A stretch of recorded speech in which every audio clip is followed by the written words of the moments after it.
Namen des Vaters und des Sohnes und des Heiligen Geistes. Amen. Der Herr sei mit euch. Und mit deinem Geist. Nehmen Sie Platz, bitte.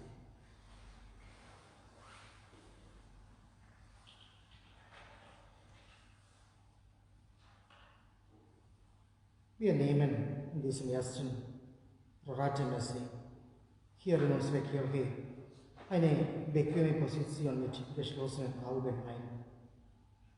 Lassen wir uns in keinen anderen Gedanken einfallen.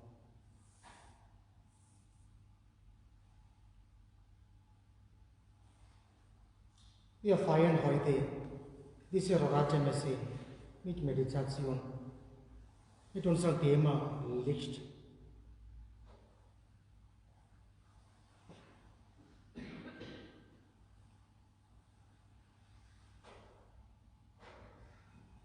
Licht ist in der Adventszeit immer wieder ein wichtiges Zeichen.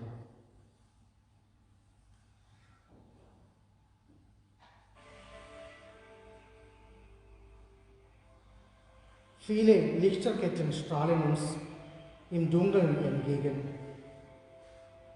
Ebenso werden besonders in dieser Zeit viele Kerzen angezündet, die Licht, Wärme und Geborgenheit verbreiten. Auch am Weihnachtsbaum strahlen uns meist viele Lichter entgegen. Ein Licht leuchtet auch in der Dunkelheit. Es klingt beruhigend und tröstlich für uns. Die eigentliche Bedrohlichkeit, die Dunkelheit ausstrahlt, wird hierdurch gebrochen. Das Ungewisse kann eingesehen werden. Licht zeigt uns Wege, zeigt Türen, die geöffnet werden können.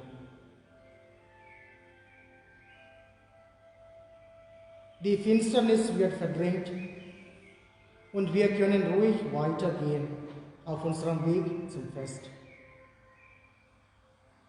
Advent soll vorbereiten und uns hinüberführen zu den eigentlichen Festtagen.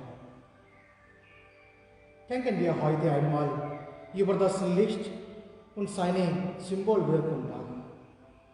Vielleicht können ja auch wir selbst Licht für andere sein.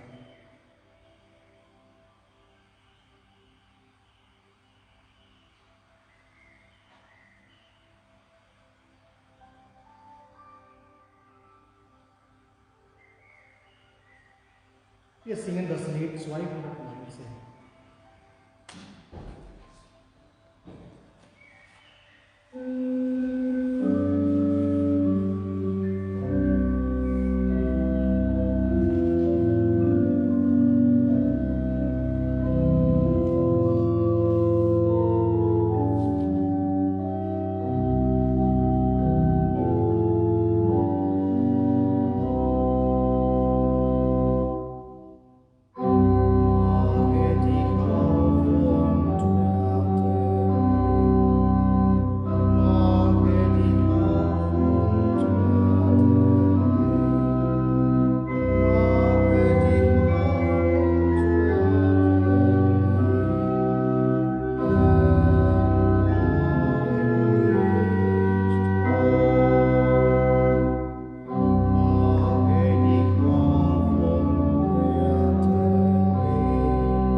Es gibt eine Geschichte, heißt das kleine Licht.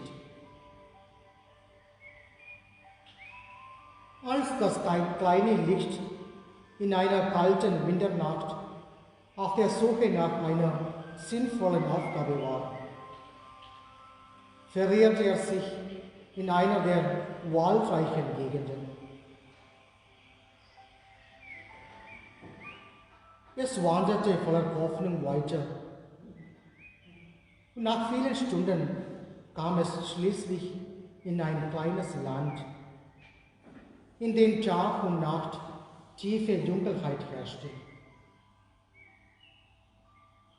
In diesem Land wohnten auch Leute, und diese liebten eigenartigerweise die Finsternis mehr als das Licht.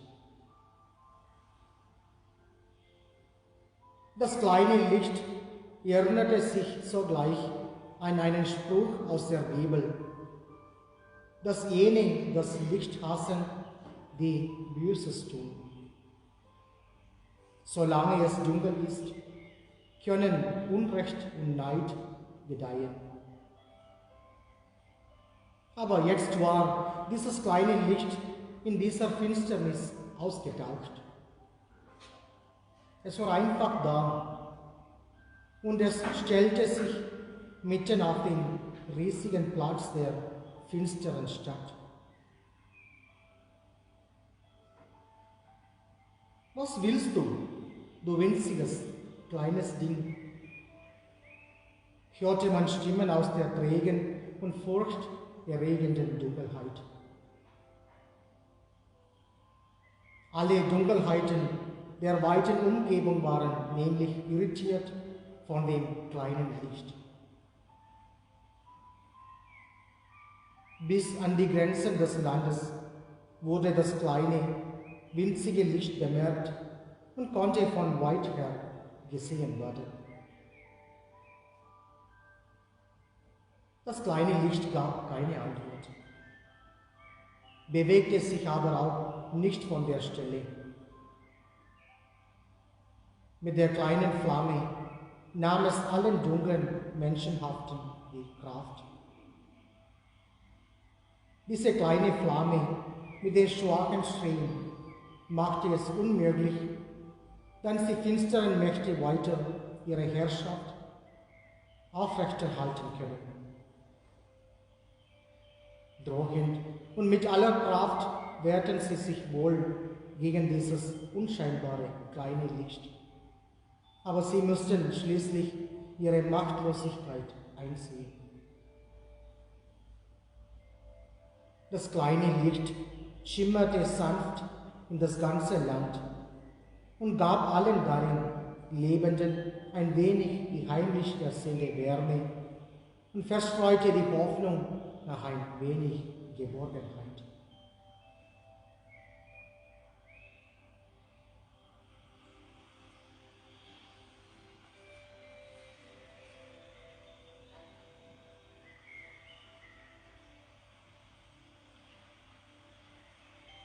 Die heimlich ersehende Wärme strahlte das kleine Licht aus. Zudem verstreute es die Hoffnung nach Geborgenheit. Ist das nicht ein schönes Sinnbild? Jetzt ist er nicht mehr lange, schon bald feiern wir Weihnachten. Wie sieht es da mit uns selbst aus? Sind wir erleuchtet? Haben wir selbst die Hoffnung verbreitet und Unstimmigkeiten aus dem Weg geräumt?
Reflexion mit einem Gebet ein. Herr, lass uns selbst erleuchten. Wir möchten weiter strahlen, auch für die Menschen um uns herum. Hilf uns Brücken bauen. Hilf uns aufeinander zuzugehen und uns die Hände zu reichen. Gemeinsam möchten wir die Brücken bauen zum Wunder der heiligen Nacht. Amen.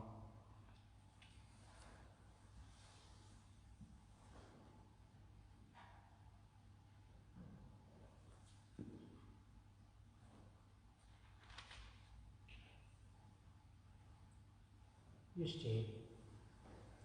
Herr Jesus Christus, du bist vom Vater gesandt zum Heilen, was verwundet ist. Herr, erbarme dich. Herr Jesus Christus, du bist gekommen, die Sünder zu berufen. Christus, erbarme dich. Herr Jesus Christus, du bist zum Vater heimgekehrt, um für uns einzutreten. Herr, erbarme dich.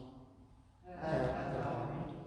Der allmächtige Gott, erbarme sich unser, erlasse uns die Sünden nach und führe uns zum ewigen Leben. Amen. Lasset uns beten.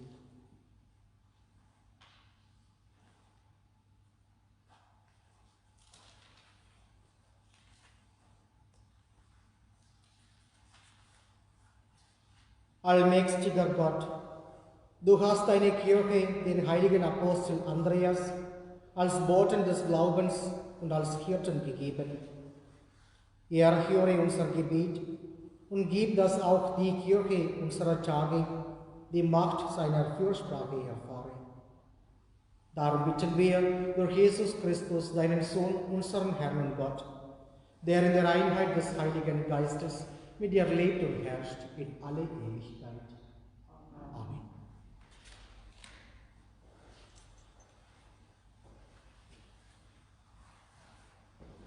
Lesung aus dem Brief des Apostels Paulus an die Römer.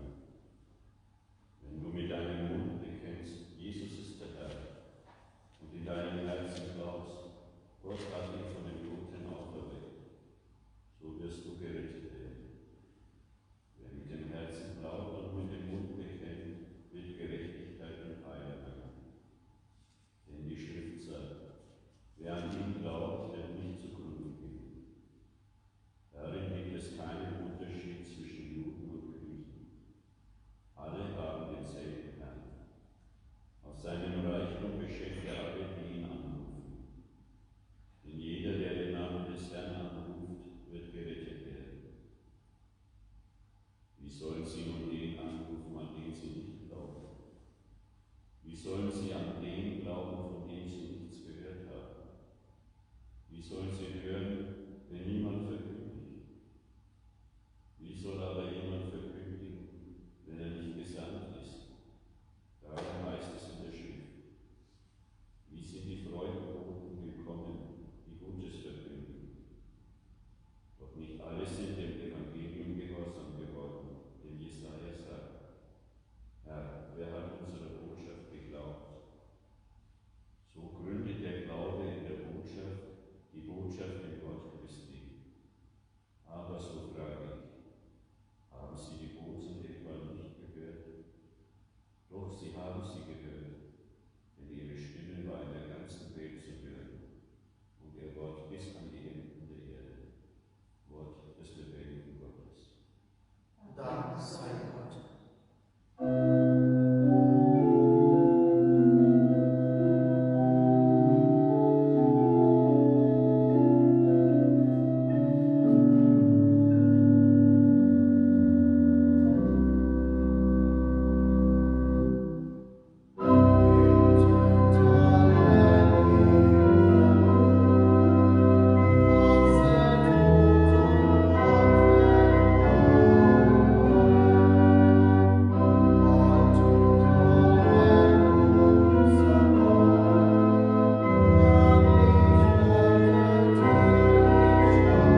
Menschenfischern machen.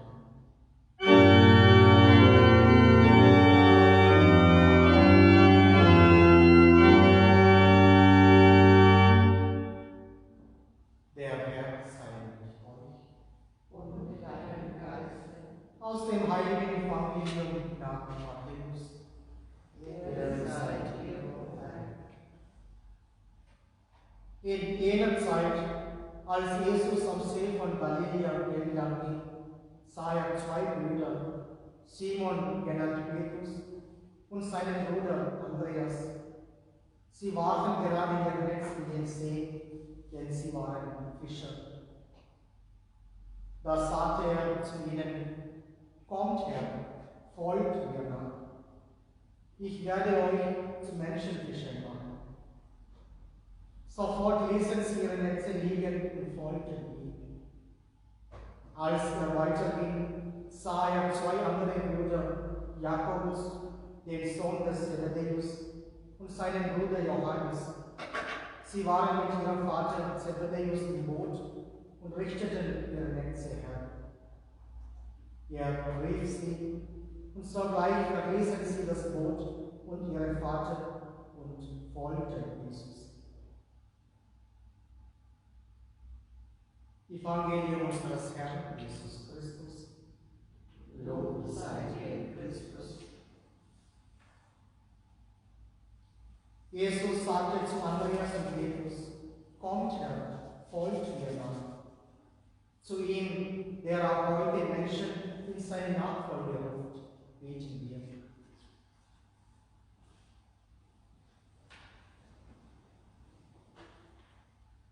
Um ein glaubwürdiges Zeugnis der Christen kostet es für das Evangelium. Jesus Christus, du Messias Gottes. Wir bitten dich, erhöre uns. Um Menschen, die das Wort hören und bereit sind, sich in den Dienst des Evangeliums zu stellen, damit auch andere es hören und glauben. Jesus Christus, du Messias Gottes. Wir bitten dich, erhöre uns. Um Freude an ihrem Dienst an den Menschen, für alle Männer und Frauen, die sozial und karitativ tätig sind. Jesus Christus, du Messias Gottes. Wir bitten dich, erhöre uns. Um Frieden in der Welt, zwischen den Völkern, den Menschen, auch und auch in uns, damit ein Reich sich ausbreiten kann. Jesus Christus, du Messias Gottes. Wir bitten dich, erhöre uns. Um ewiges Leben für unsere Verstorbenen, dass sie dich schauen. Jesus Christus, du Messias Gottes. Wir bitten dich, erhöre uns. Einen Moment in Stille beten wir auch um unseren persönlichen Anliegen.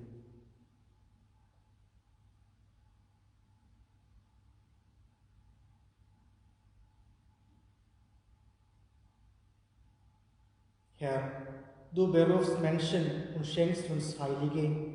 Wir danken dir heute und alle Zeit und in Ewigkeit. Amen.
Allmächtiger Gott, am Fest des heiligen Andreas kommen wir mit unseren Gaben zu deinem Altar.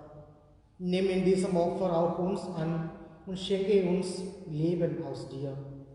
Darum bitten wir durch Christus, unseren Herrn. Amen. Der Herr sei mit euch und mit deinem Geiste. Erhebet die Herzen. Wir haben sie beim Herrn. Lasset uns danken dem Herrn, unserem Gott. Das ist würdig und recht. In Wahrheit ist es würdig und recht, dir allmächtiger Vater zu danken durch unseren Herrn Jesus Christus. Denn in seinem ersten Kommen hat er sich entäußert und ist Mensch geworden. So hat er die alte Verheißung erfüllt und den Weg des Heiles erschlossen. Wenn er wiederkommt im Glanz seiner Herrlichkeit, werden wir sichtbar empfangen, was wir jetzt mit wahrem Herzen gläubig erwarten. Darum preisen wir dich mit allen Engeln und Heiligen und singen vereint mit ihnen das Lob deiner Herrlichkeit.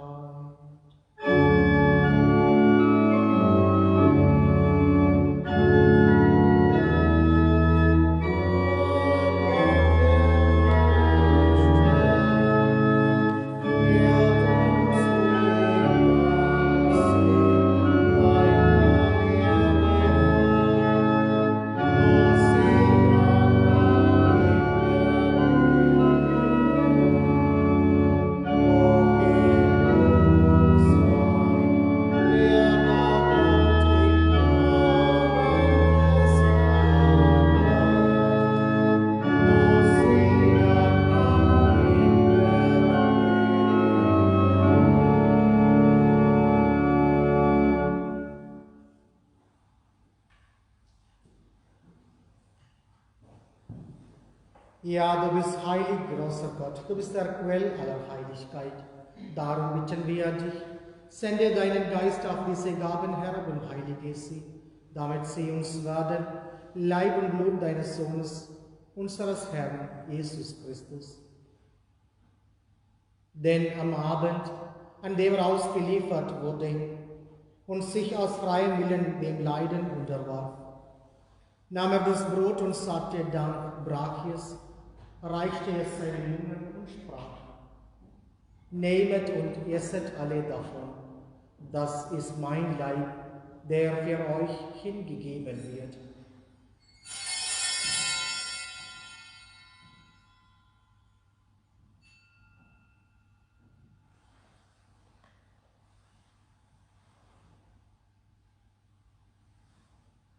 Ebenso nahm er nach dem Mahl den Kelch, dankte wiederum, reichte ihn seinen Jüngern und sprach: Nehmet und trinket alle daraus, das ist der Kelch des neuen und ewigen Bundes, mein Blut, das für euch und für alle vergossen wird zur Vergebung der Sünden. Tut dies zu meinem Gedächtnis.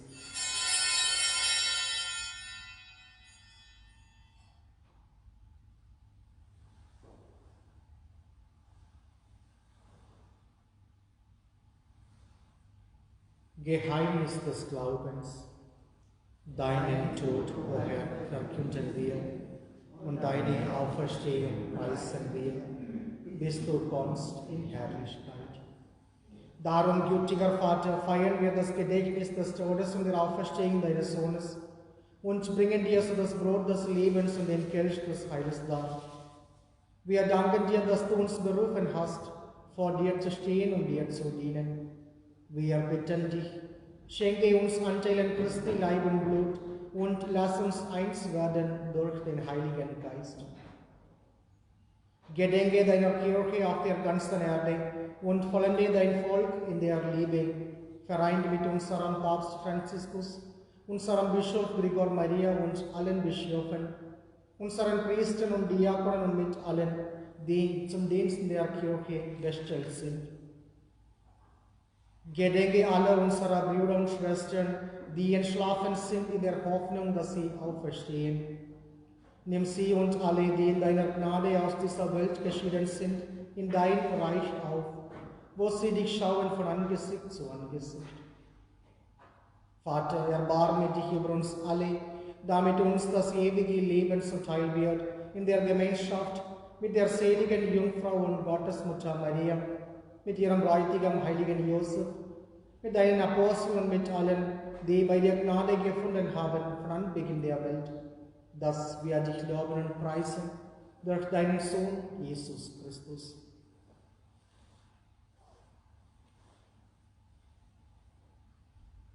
Durch ihn und mit ihm und in ihm ist dir Gott allmächtiger Vater in der Einheit des Heiligen Geistes alle Herrlichkeit und Ehre, jetzt und in Ewigkeit. Amen.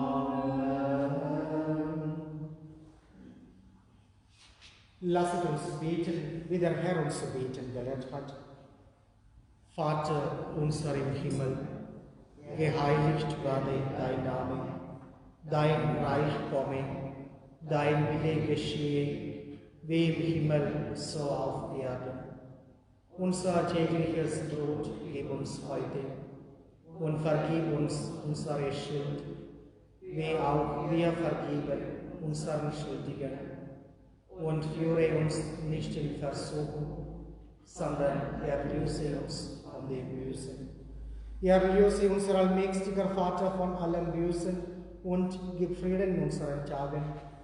Komm uns zu Hilfe mit deinem Erbarmen und bewahre uns vor Verwirrung und Sünde, damit wir voll Zuversicht das Kommen unseres Erlösers, Jesus Christus, erwarten. Denn dein ist das Reich und die Kraft und die Herrlichkeit in Ewigkeit. Amen. Der Herr hat zu seinen Aposteln gesagt, Frieden hinterlasse ich euch, meinen Frieden gebe ich euch. Deshalb bitten wir, Herr Jesus Christus, schau nicht auf unsere Sünden, sondern auf den Glauben deiner Kirche und schenke ihr nach deinem Willen Einheit und Frieden. Der Friede des Herrn sei allezeit mit euch. und mit deinem Geiste. Lamm Gottes, du nimmst den Weg die Sünde der Welt. Erbarme dich unser. Lamm Gottes, du nimmst den Weg die Sünde der Welt. Erbarme dich unser. Lamm Gottes, du nimmst den Weg der Sünde der Welt. Gib uns Deinen Frieden.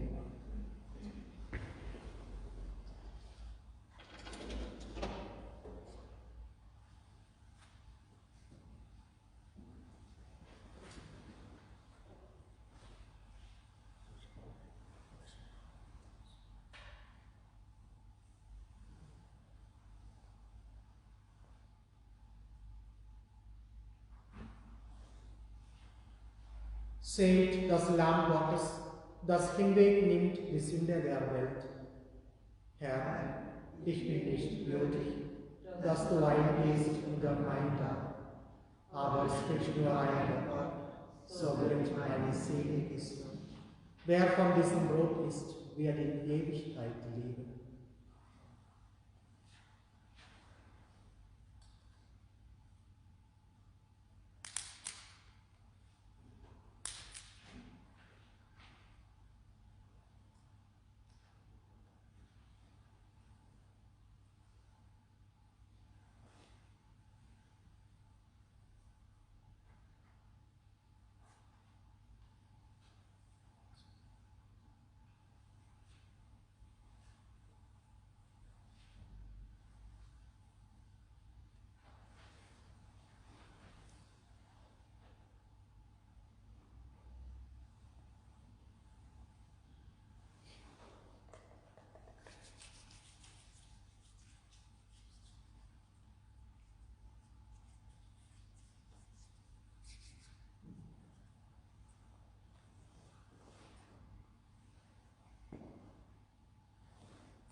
Lasst uns beten. Herr unser Gott, stärke uns durch das Sakrament, das wir empfangen haben, damit wir nach dem Beispiel des heiligen Andreas Christus, dem Gekreuzigten, nachfolgen und mit ihm zur Herrlichkeit der Auferstehung gelangen. Darum bitten wir durch Christus, unseren Herrn. Amen. Der Herr sei mit euch. Und mit deinem Geiste. Es segne und behüte euch der allmächtige und barmherzige Gott, der Vater und der Sohn und der Heilige Geist. Amen. Geht hin in Frieden. Dank sei Gott, dem Herrn.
Gelobt sei Jesus Christus in Ewigkeit.